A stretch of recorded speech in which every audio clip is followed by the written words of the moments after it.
O hiperfoco é uma característica muito marcante em várias pessoas autistas. Mas o que é o hiperfoco? Quem pode manifestar o hiperfoco? Nesse vídeo de hoje, vou trazer um pouquinho dessas informações para vocês. Abordar o hiperfoco, quem pode manifestar, isso é bom ou ruim? Então, bora pro vídeo!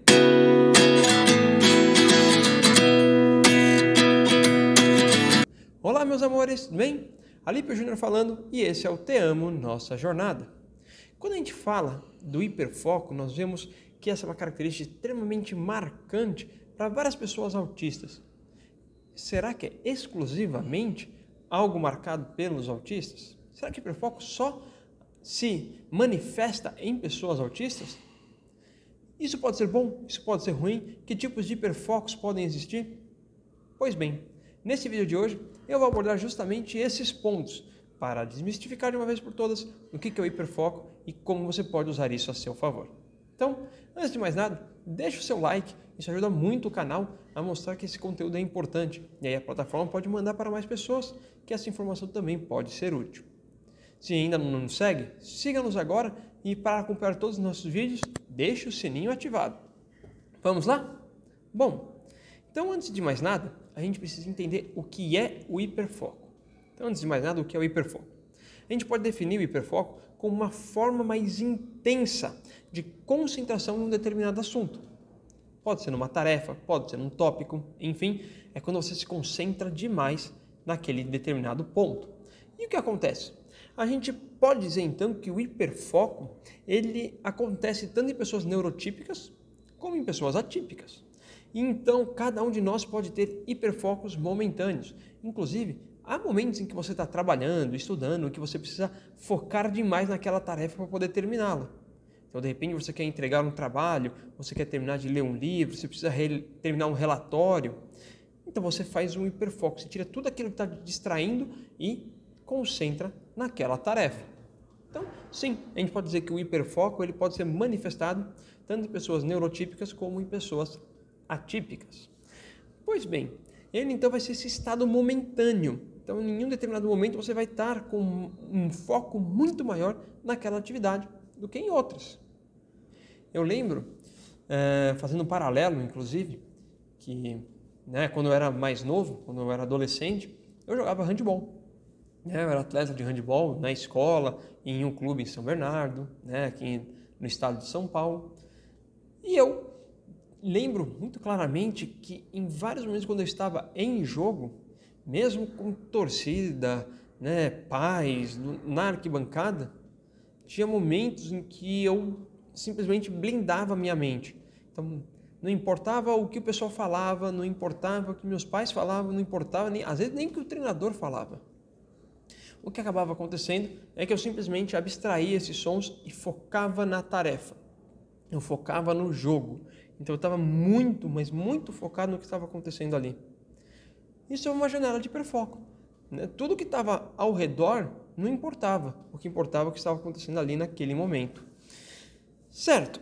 Então, se a gente fala que a gente desliga essa atenção do que está acontecendo ao nosso redor e foca exclusivamente na tarefa, a gente pode falar que naquele momento a gente desenvolveu um hiperfoco. Tá bom. Então, pessoas neurotípicas podem desenvolver hiperfoco. Muito bem. E como acontece nas pessoas autistas? Então, nas pessoas autistas, diferentemente das neurotípicas, como é um momento, ela sabe distinguir o momento da realidade como um todo e quando sair do hiperfoco e voltar sua atenção para aquilo que está acontecendo ao seu redor. Essa é uma das grandes dificuldades das pessoas autistas. Sejam crianças, adolescentes, adultos, não importa. Quando eles encontram algo que é o hiperfoco deles, eles permanecem por um longo período, porque aquilo lhes dá prazer, é algo que eles gostam. Então, eles tendem a permanecer no hiperfoco e muitas vezes esquecer atividades diárias. Escovar os dentes, comer, ir ao banheiro. É comum a pessoa autista que tem um hiperfoco, ela focar tanto naquilo que ela esquece das outras coisas do seu dia a dia. Eu lembro muitas vezes que a Sabrina, minha filha, ela desenvolve muitas questões de hiperfoco.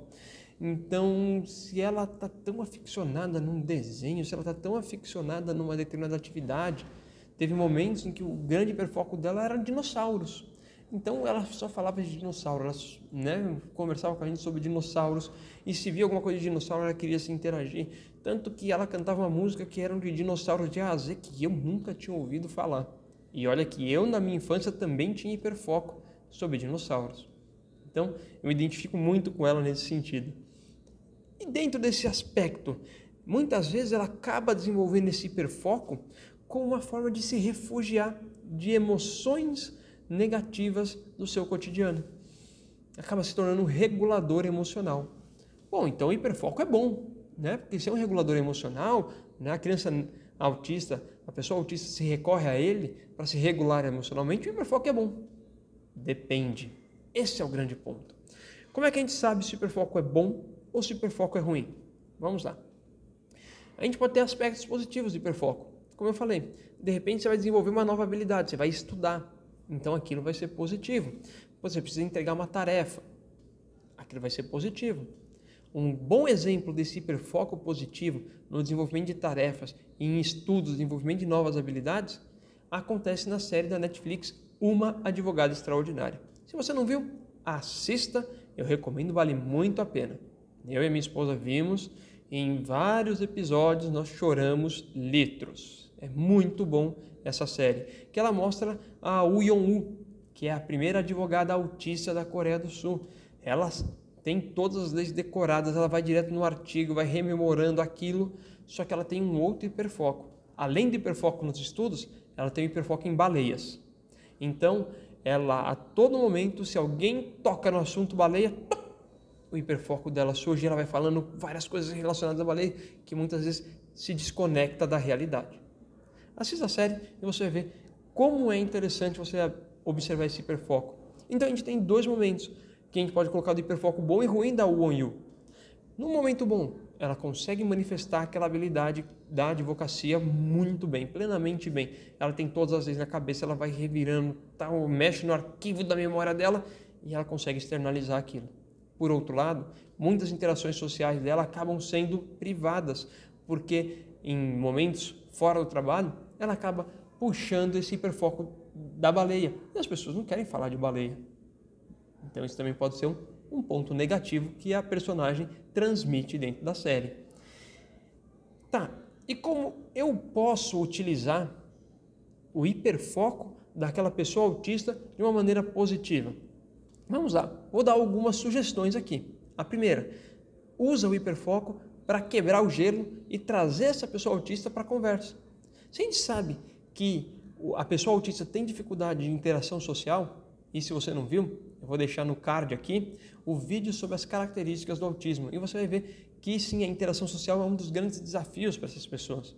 Então depois desse vídeo, assiste aqui no card que vai ser bem interessante. Se você sabe que ela tem essa dificuldade de interação social, traga um assunto que seja muito bom para ela.